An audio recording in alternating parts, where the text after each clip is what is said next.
friends. We're reading Gooseberry Park, and we're on chapter 9, page 53. It's called Rescue and Remorse. Rescue and Remorse. Remorse is when you feel bad about something. Let's see what happens.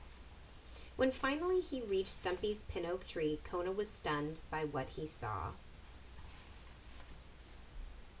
Can you see Stumpy's tree? The top of the tree had been snapped off like a bean. What was left of its lower trunk still stood sharp and upright, ice hanging down its sides like a fresh-cut wound.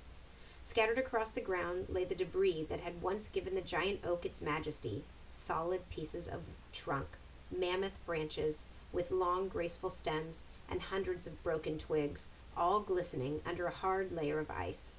Kona could hardly breathe. For a moment he simply closed his eyes, and then he whispered, "Stumpy?" His voice was lost in the desolation of the park. He cleared his throat and this time spoke louder. "Stumpy?" Clamping his teeth onto the scattered branches to steady himself, he made his way around what was left of the tree, and every few feet he called out, "Stumpy?"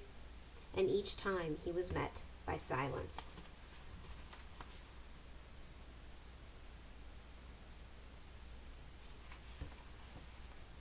And when he found a part of Stumpy's nest scattered on the ground, bits of bright material and gum wrappers thrown everywhere, it was almost more than he could bear. He sat down and hung his head. He stopped there, motionless, discouraged and confused and very cold, and Kona heard a sound. It was a sound like a song. He lifted his ears. The sound was coming from within a large piece of broken trunk that had rolled away from the rest of the debris and settled against a broad rhododendron bush. Kona stood up and listened more intently. "Rock-a-bye bottom in the treetop." Someone sang it. Get it? "Stump!" Kona's voice boomed across the wreckage. "Stump!"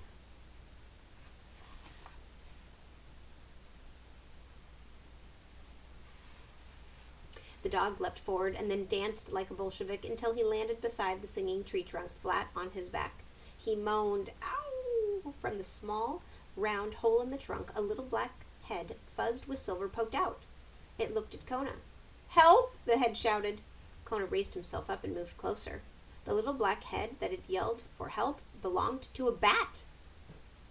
"Murray?" he inquired. "In person," answered the bat. "Are you all right?" Kona asked. "I think we bounced," said Murray. "You must be Kona. I knew Stumpy would find you. The kids are all here, snoring like elephants." "Stumpy didn't find me," said Kona. "I came on my own." "You did?" asked Murray. "Stumpy's not with you?" "No," said Kona. "Well, she's not with me," wailed Murray. "She said she'd go get you." "Where is she?" the two said together. Kona's heart sank. He looked all around the deathly quiet park. "Stump! Stump!" he called. "Oh, whoa," said Murray, shaking his head. "She said she'd find you and you could help us, and now she's disappeared. Oh, whoa." One of the babies inside the hole began to cry, and another sneezed. "These kids are freezing," said Murray. He went back inside the hole to wrap them in his wings. Kona was torn. He had to look for Stumpy, but where'd she gone?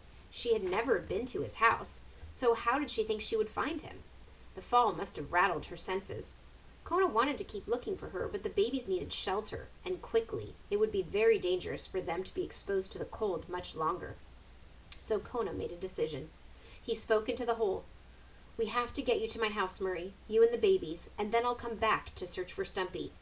"Me and the babies?" Murray said from within. "Me, I'll be okay." "Well, I can't get them out of here alone," said Kona. "Can't you just call a cab or something?" Kona was thinking hard.